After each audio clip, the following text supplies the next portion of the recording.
You can use interfaces in your own applications to model inheritance relationships. You create your own interfaces just like you do classes, and in the interface definition, you add your method definitions, the method names and signatures, and you can also add final fields, that is, values that don't change at runtime. Interfaces can't have constructor methods or other elements of classes, though, and so interfaces should only be used in situations where you're modeling behavior and not dynamic management of data. I'll give you a very brief example of this. I'll be working in a version of the application named Creating Interfaces. Let's say, for example, that I wanted to create an inheritance relationship between an interface called Press and a specific class called OlivePress. I'll be creating an actual class named OlivePress2. Now, I'll right-click on Press and choose New, Interface, and I'll give it a name of Press, and I'll click Finish. The first thing you'll see that's syntactically different from a class is this keyword. Instead of public class, I'm saying public interface. Now, within the class definition, I can define as many methods as I want. I'll go back to my existing OlivePress class, and I'm going to take some code from there. Let's say, for example, that I want all classes that implement my Press interface to implement a getOil method. I'm going to select and copy the method's signature, but not the implementation. Then I'll go back to Press, I'll paste that in, and I'll add a semicolon at the end of the declaration. Notice that when I pasted in the code, Eclipse automatically added import statements for the collection and the Olive class. Those are required. But also notice that I'm not implementing the code here. I'm just saying what the name of the method is, what its arguments are, and what its return data type is.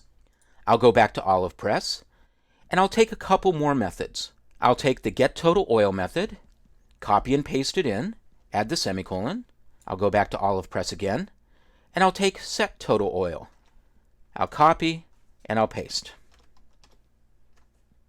Now when I save, I get an error. It tells me that methods defined in an interface can only be marked as public or something called abstract. Don't worry about abstract, I'll describe that later.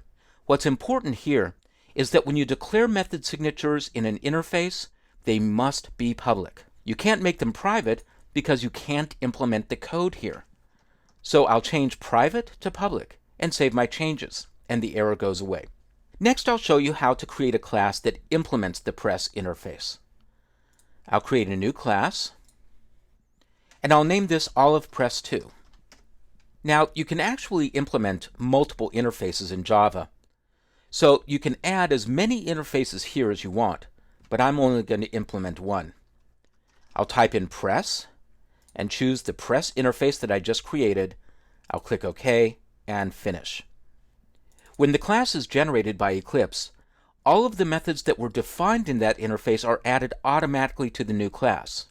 Just as in a superclass-subclass relationship, you use the override annotation above all the method signatures that you're overriding. It is an inheritance relationship. And just like a superclass and a subclass, you can say that an OlivePress2 is a press. To complete the coding process, I would add the implementing code in each of these methods. This would be enough to get you started, though.